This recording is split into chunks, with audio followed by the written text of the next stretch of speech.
Bueno, muy buenas tardes a todos, profesor particularmente. Estamos acá con mis compañeras, colegas, Dafne, Verónica y Antonella.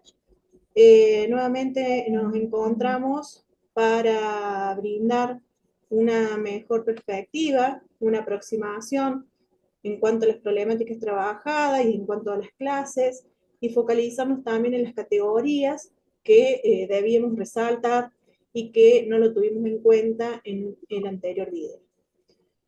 Bueno, hablamos de una educación en tiempos de cambio, eh, pensamos en cómo la escuela, la universidad y todo lo que aprendemos se ven afectados por estos grandes cambios de que hablamos. Si pensamos en la posmodernidad, nos dice que las grandes historias y las verdades ya no son tan sólidas. Pensamos también en una de las clases vistas, la caída del muro de Berlín, como ejemplo. ¿Qué significa para la educación esto? Bueno, menos dogmas, más pensamientos críticos. La educación ya no puede basarse solo en memorizar, ahora se valora mucho más que los estudiantes aprendan a pensar, a cuestionar, a analizar diferentes puntos de vista, construir sus conocimientos. No es solo lo que hay que saber, sino cómo se sabe, cómo se discute. Bueno, otro punto importante a tener en cuenta es la diversidad de conocimientos. Antes quizás se priorizaba un tipo, el universal, ahora no, se reconocen y valoran más las diferentes culturas, la forma de pensar, los tipos de inteligencia. Bueno, y también no hay que descuidar el rol docente. El maestro ya no es solo quien tiene la única verdad, la que transmite, ahora es más un guía, un facilitador que ayuda a los estudiantes a navegar por la enorme cantidad de información que existe y a darle sentido, a ser como un guía. Bueno, a ver qué podemos hacer en base a todo lo que tenemos a disposición, ¿no es cierto? Bueno, y si bien entramos en ese tema hablando de todo lo que tenemos a disposición, hablamos de la globalización, que no podemos descuidar. Esta conexión cada vez más fuerte entre los países, las culturas, tiene un gran espacio en la educación. Hablamos de competencias globales, donde se busca que los estudiantes tengan habilidades, interactúen en un mundo interconectado. Que esto, a ver, ¿qué significa? Aprender idiomas, diferentes culturas, interactuar en grupos multidisciplinarios, entender problemas, saberlos analizar, emitir críticas posibles también, ¿por qué no? Bueno, y la educación para el mercado global. A ver, educamos para un mercado global. Las empresas y capital son internacionales. La educación se orienta a tomar profesionales que pueden insertarse en este mercado laboral globalizado. Esto puede, ¿cómo decirlo? Significar insertarse en un mundo de posibilidades tecnológicas, en un mundo nuevo, en un mundo en el que el niño o el sujeto debe estar capacitado. Los desafíos de la desigualdad, al igual que la globalización, ocultan procesos de dominio, que también pueden generar algún tipo de desigualdad. No todas las escuelas, no todos los países tienen los mismos recursos para preparar a sus estudiantes. Entonces, hay brechas, por más que no lo digamos muchas veces, entre quienes tienen acceso a la educación de calidad y los que no. Y eso se ve. Eh, bueno, dentro de las visiones neocoloniales y de educación, a ver, ¿qué se define como importante? Primero, los currículum con influencia externa, a veces las tendencias educativas, los materiales o los modelos pedagógicos pueden venir de países o instituciones muy poderosas, influenciando lo que se enseña, cómo se enseña, y también descuidando del otro lado al grupo de alumnos al que va dirigido. Bueno, valorar ciertos conocimientos en un mundo globalizado, a veces se tienden a valorar más los conocimientos y habilidades que son más útiles para el mercado, pero dejan en un segundo plano los saberes locales. Bien. Y por último, yo agregaría la promoción de la diversidad. Si bien hablamos de multiculturalidad en la educación, que busca celebrar la diversidad, también existe el riesgo de que se promueva una diversidad que en realidad busca asimilar una cultura dominante, en lugar de un verdadero diálogo. Bueno, y dentro de la hegemonía del mercado de la educación, está también el aprender a producir. Una educación como inversión, en la que tiende a verse como más bien se invierte en un futuro laboral y económico para que una persona pueda tener crecimiento económico en un país. Esto puede llevar a que valoren más las carreras que prometen buenos salarios. Eh, bueno, como las que conocemos y habitualmente son las que más inscriptos traen, ¿no es cierto? Conlleva.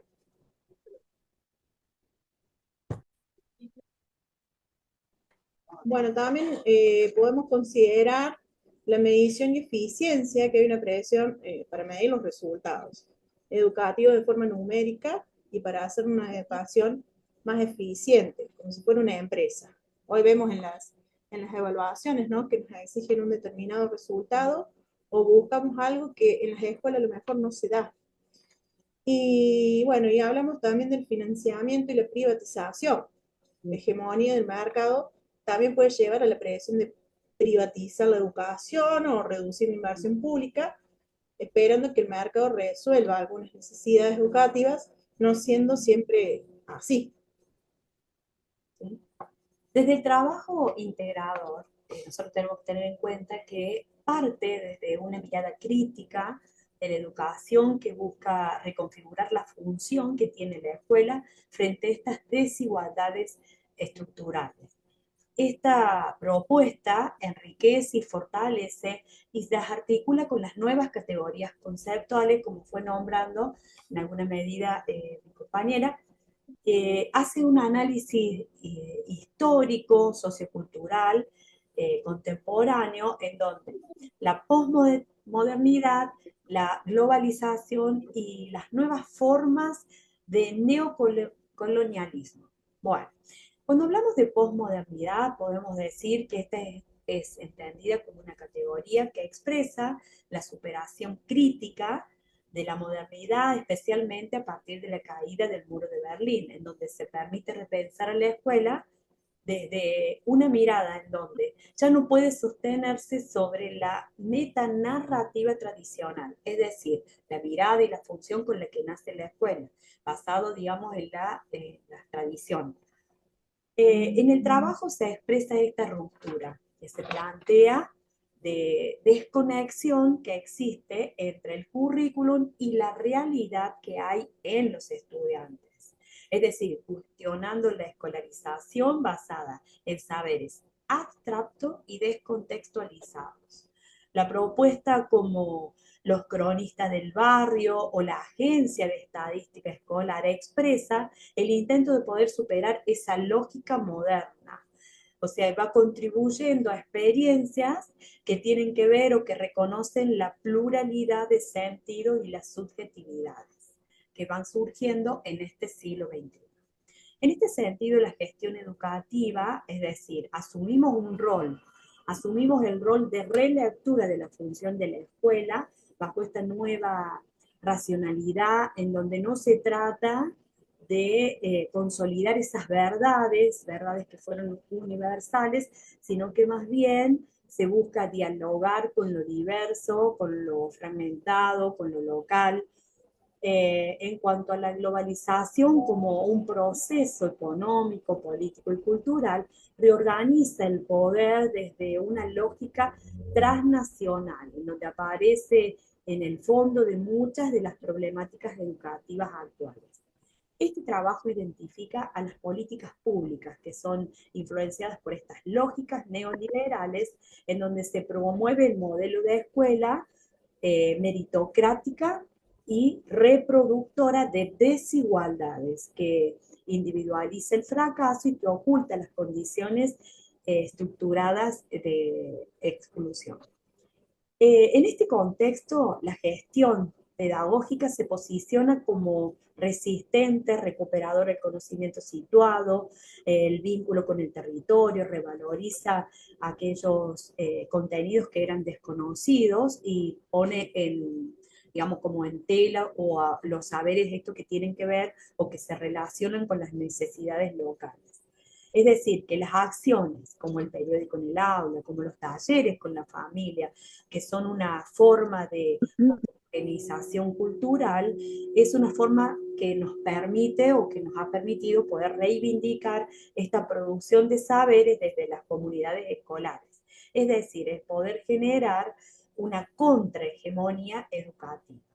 En cuanto al trabajo educativo, también se puede analizar desde la clave neocolonial, en donde se está entendiendo las formas contemporáneas de dominación, en donde no solo son materiales, sino que también son simbólicas y que se ejercen a través de la cultura, la educación y de los discursos legitimados. El trabajo denuncia cómo el capital cultural dominante sigue configurando lo que se considera valioso en la escuela, que es el lenguaje académico, la racionalidad técnica y los contenidos eurocéntricos. Frente a esto, la propuesta pedagógica promueve la democratización del conocimiento y la revalorización de saberes locales. Esto está resistiendo en cuanto a una imposición de una escuela o de una cultura escolar única. Esta perspectiva nos permite ver las iniciativas como en un intento de descolonizar la escuela, es decir, que nos permite que podamos reconocer las voces silenciadas y recuperar la cultura popular como una fuente legítima de conocimiento.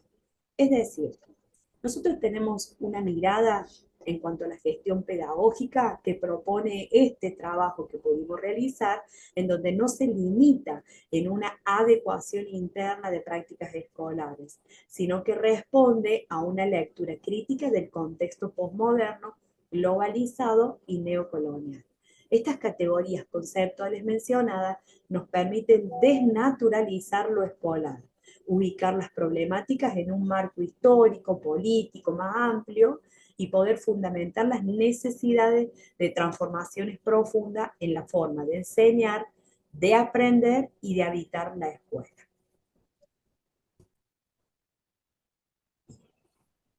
Bien, aparte de lo mencionado con mis compañeras, podemos relacionar con los autores de la teoría de la educación. Rescatamos la autora Saviani, que dice que la educación es una herramienta de transformación social. ¿Qué significa? Que no debe limitarse a reproducir el contenido, sino a que relacionarlo con el contexto del estudiante y con la condición social del mismo. Esta política se fundamenta desde la visión en que busca que la escuela deje de ser un lugar de repetición académica, sino que donde demos al estudiante un espacio de producción del conocimiento. Uno de los ejemplos del trabajo en que pusimos fue el de la Agencia Estadística Escolar y de los cronistas del bar, donde pueden los estudiantes poner voz a sus producciones y producir datos, generar conocimiento, y esto nos lleva a que la escuela es una productora de construcción y de saberes, donde podemos relacionarlo con el autor Pina, donde dice que la escuela moderna produce orden y moldea las subjetividades de los estudiantes. Esta política va en contra de ese orden establecido, proponiendo prácticas pedagógicas significativas, donde rompen el modelo tradicional que hoy en día lo podemos ver en las escuelas, que aún así lo siguen reproduciendo. Por eso, como gestión, queremos darle un giro a estas prácticas educativas y romper con ese orden, con ese modelo tradicional, y que sean producciones a modo significativas. Por ejemplo, la producción del periódico en el aula, donde ahí podemos participar los docentes, los estudiantes y la familia, es decir, la comunidad educativa. Por otro lado, traemos a la mirada de Bourdieu y Passerot, donde habla de la violencia simbólica y del capital cultural. ¿Qué significa la violencia simbólica? Es decir, que esta política puede reconocer que los estudiantes traigan un capital cultural diverso y que nos proponen este trabajo de violencia cultural, simbólica, y poder darle la voz de los saberes del barrio, de las familias y del contexto. Por otro lado, tenemos a la autora Emile Durkheim, donde se relaciona mucho con Sabia, donde dice que la educación es hacia la socialización. Entonces, Durkheim define la educación como un proceso por el cual la sociedad nos transmite cultura, normas, saberes para toda su integración. Entonces, desde esta visión funcionalista, podemos pensar que podemos tensionar críticamente la sociedad y el pensamiento que tienen hoy en día en la escuela. Una de las preguntas que nos hicimos en el trabajo fue, ¿qué tipo de sociedad estamos proyectando cuando los contenidos no dialogan con la realidad del estudiante? Fue una de las problemáticas que llevamos como gestión y que nos hizo repensar esta problemática y cómo abordarla como un desafío más para nuestro trabajo. Entonces, esta política busca socializar de una forma distinta a la que hoy en día estamos acostumbrados y poder darle al estudiante una participación activa y de lectura crítica hacia el entorno. Por otro lado, estas nuevas formas, y lo comparto con mi compañero, lleva a la exclusión en la era global, es decir, que hablamos de desfiscalizaciones sociales, donde hay sujetos que quedan fuera de las redes de producción, cultura y deporte. ¿Qué significa? La política que estamos proponiendo asume el desafío de incluir a sectores marginados, ¿sí? Reconociendo su experiencia, su voz. Por eso podemos proponer el tema del periódico, el de la agencia, podemos proponer salidas al entorno con la comunidad educativa y podemos hacer una escuela abierta, una escuela. Entonces, a lo largo de este trabajo propusimos una política educativa en donde pensamos a la escuela como una escuela con una mirada crítica, que repiense a los, a los estudiantes, que le ponga voces y que puedan reconocer que estas prácticas eh, que estamos implementando hoy en día en esta sociedad, que sean prácticas significativas, motivadoras y no hacia el modelo tradicionalista. Nuestra propuesta parte de construir una escuela diferente. Entonces, una escuela que escuche, que valore las voces de los estudiantes, la familia y la comunidad, que pensemos en el contenido, pero que tenga relación para entender al mundo y poder transformar. Por eso planteamos actividades que conecten con ellos, que ellos sean los protagonistas, que tengan las voces, por ejemplo, en el periódico escolar. Al vincular esta propuesta con autores como Saviani, como Bourdieu, como Durkheim, entendimos que no se puede separar a la educación de la sociedad, sino que cada decisión que se toma en la escuela también es una decisión política que puede reforzar desigualdades o abrir caminos hacia una mayor justicia. Bien. Y como es de esperar en este trabajo, como para darle un enfoque final, podemos decir que creemos que el rol de la gestión es justamente construir puentes entre la realidad de los estudiantes y el conocimiento escolar. Hacer una escuela con un espacio como espacio vivo, participativo, comprometido, responsable. Una escuela que no enseñe solo para probar, sino para vivir mejor, para entender, para expresarse, para ser parte y también escuchar a los estudiantes. Bueno, muchas gracias.